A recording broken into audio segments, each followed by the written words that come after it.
Confession time. 3 months ago, you were studying English every day. You were on fire. And then life happened. Work got busy. The app sent notifications. You ignored them. The streak broke. And now the textbook is just sitting there, looking at you. And every time you walk past it, you feel this little guilt. That heavy little voice that says, "You quit. You wasted it. You probably forgot everything anyway." So here's the real question for today. When you come back after a long break, did you actually lose all your English? Or is it still in there, waiting for you? Welcome to Spoken English HQ. Let's practice. Real conversations for better English. Hello, and welcome back to the Spoken English HQ podcast. I am Luisana. And I am Benjamin. And today's episode is for everyone who stopped. Everyone who took a break. A week, a month, a year, and now feels scared to come back. And oh, do we have stories? A listener, let's call her Carmen, wrote to us. She said, "I studied English seriously for 2 years. Then I had a baby. I stopped for 8 months.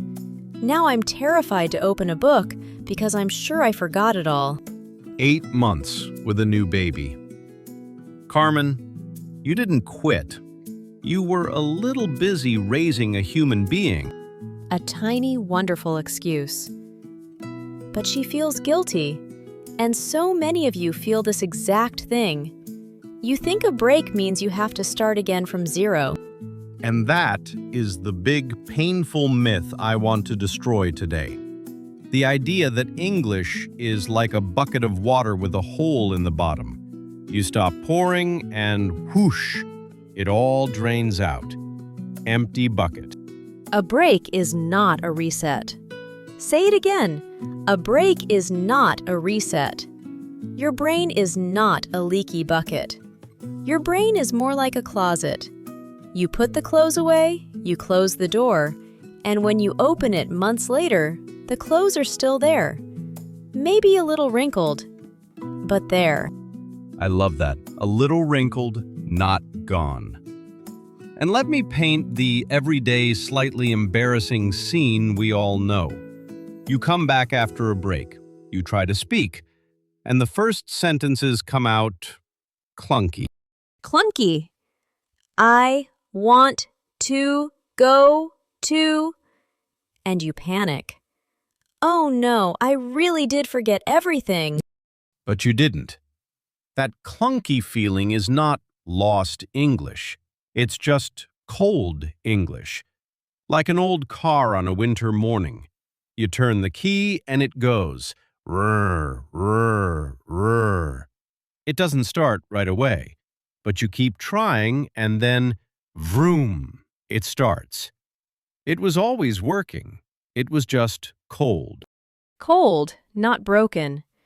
And honestly, that first clunky day fools so many people. They speak one rough sentence, they feel embarrassed, and they close the book again. They quit because of the cold engine. And that breaks my heart, because they were 30 seconds away from the engine warming up. If they just kept turning the key gently, the English would have come back faster than they ever imagined. So if you're listening and you've been away, I need you to hear this. You are not back at zero. You are not starting over. You are picking up something that is still yours. It's still yours. Now, there's a perfect word that describes exactly what's true about your English right now. After the break. Should we open it up? Let's open it. Today's word is a B2 word, upper intermediate, very classy and very comforting. The word is intact. Intact. Say it slowly with us. Intact. Intact. Intact means something is still whole, still complete. Nothing is broken or missing.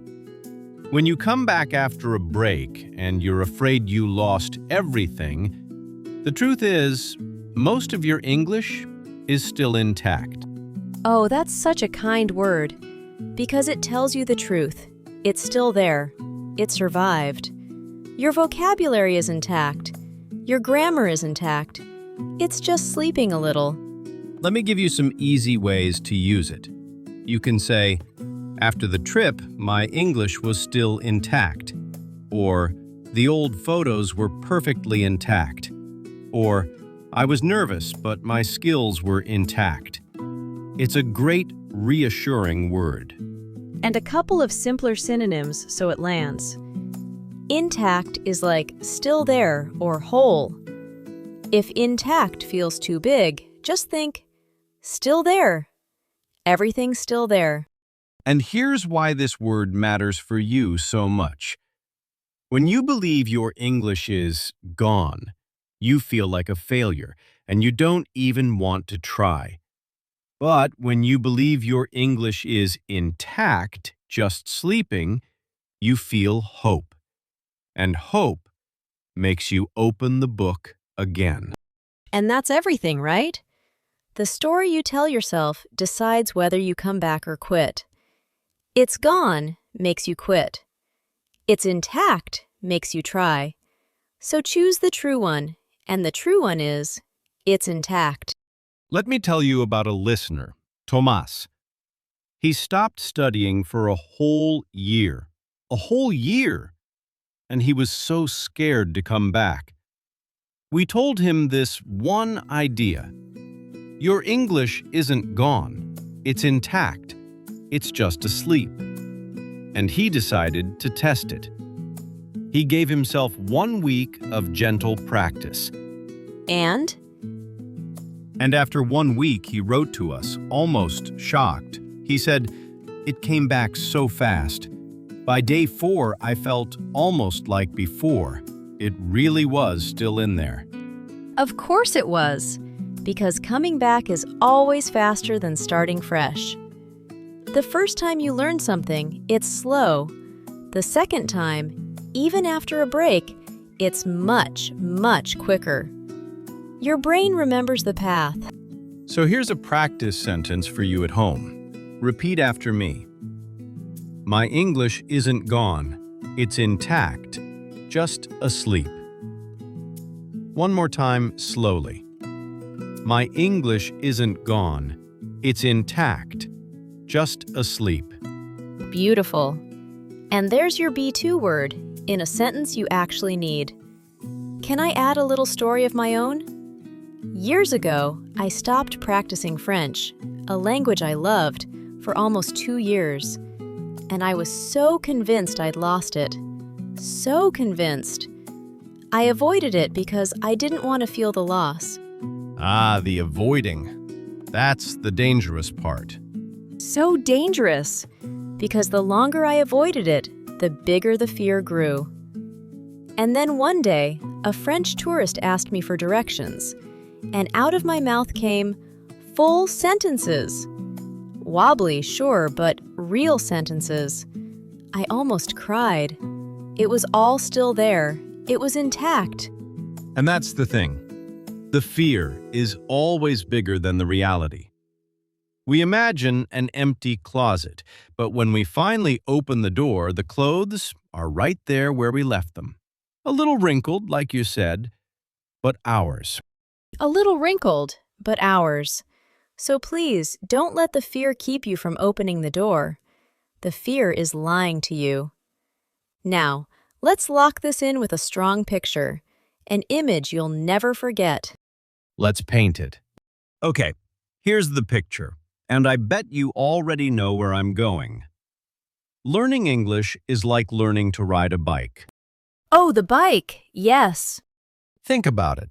When you were a kid, learning to ride a bike was hard. You fell, you wobbled. It took weeks. But once you learned, really learned, it lives in your body forever.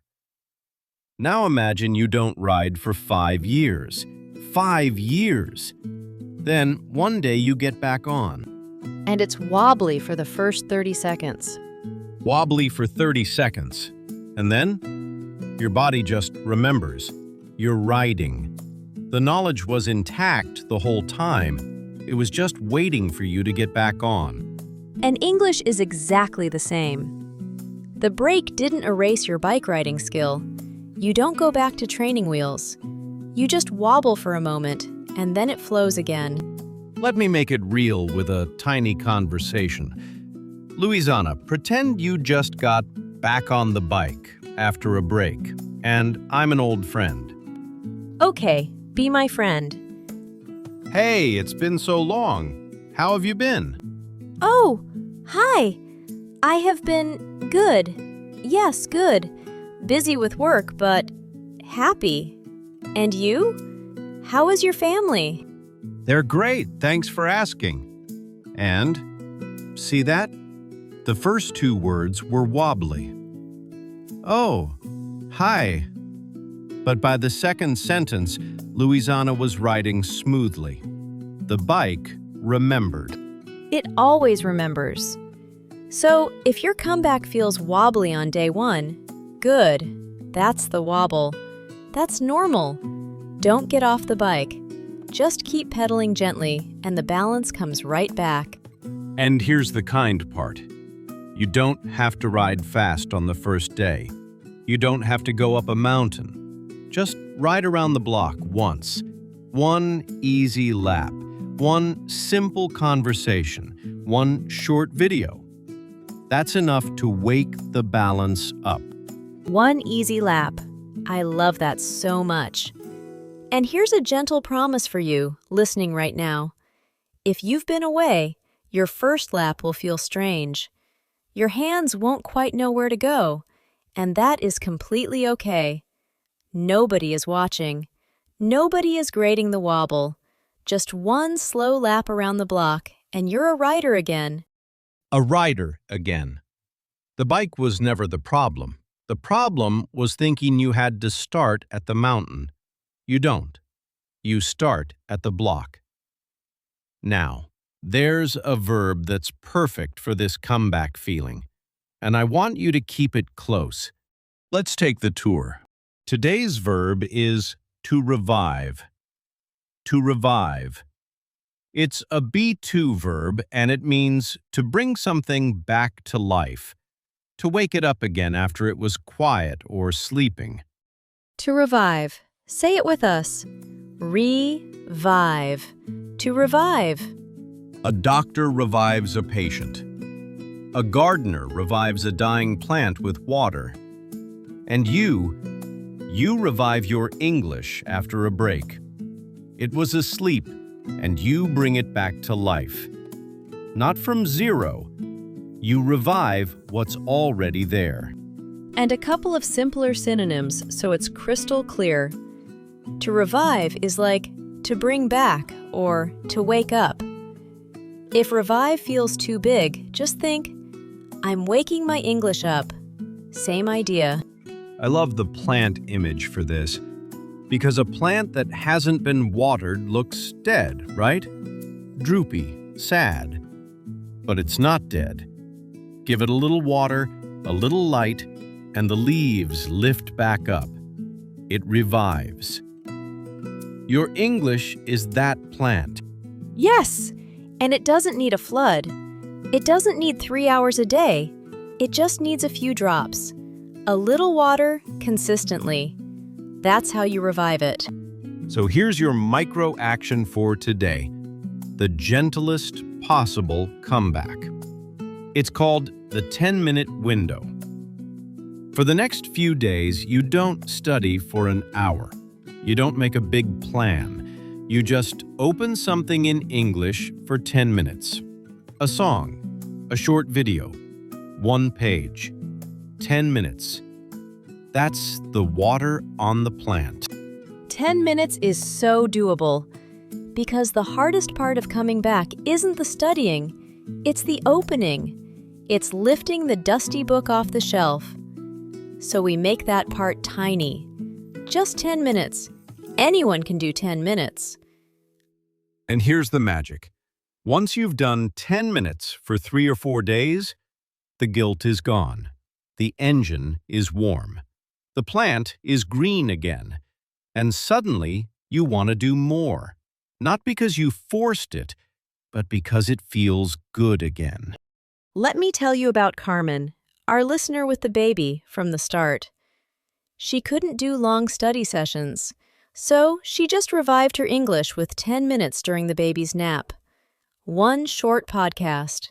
And she told us, after 2 weeks, I didn't feel like I was starting over anymore.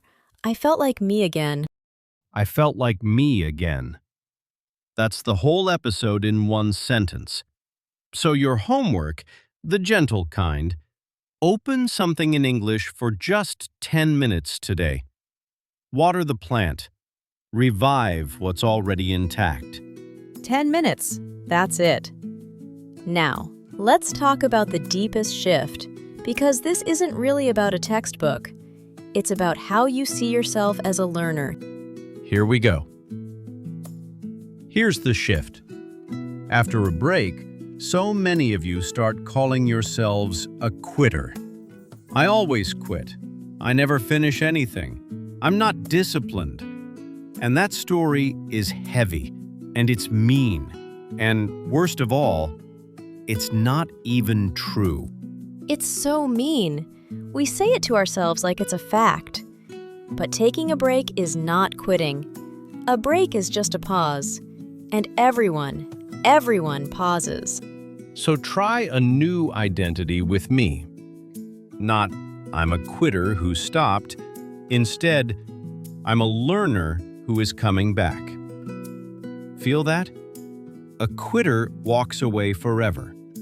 A learner comes back. And you're here, listening to this. That already makes you a learner who comes back. A learner who comes back. And here's the beautiful truth. Coming back again and again, even after breaks, that is the real skill. The people who succeed at English are not the ones who never stop. They're the ones who always return. It's always returning. So this break, it's not your failure.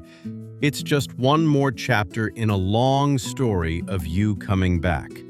And your English is intact, waiting, ready to be revived.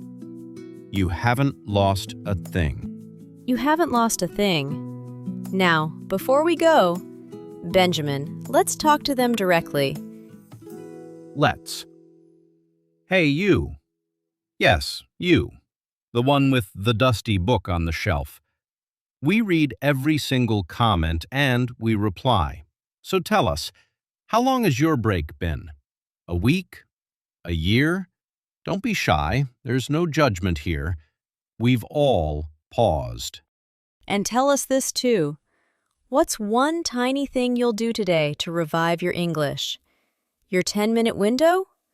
Write it in the comments, out loud, so it's real.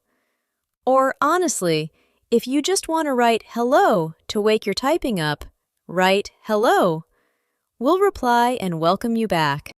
We truly read them all, and your story might become our next episode.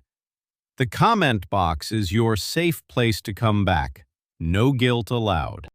And if this episode lifted a little weight off your shoulders and gave you permission to come back gently, please hit subscribe, give us a like, and drop that comment. It helps other learners who feel guilty about their break find us. Subscribe, like, comment. We're building a community of learners who come back again and again with no shame. And we'd love for you to come back with us. Your English is still in there. It's intact. Go get back on the bike. One wobbly, beautiful lap at a time. That's all for today. Open something in English for 10 minutes right now. Water the plant. We'll be right here when you get back. Take care of yourselves. Bye-bye. Bye-bye.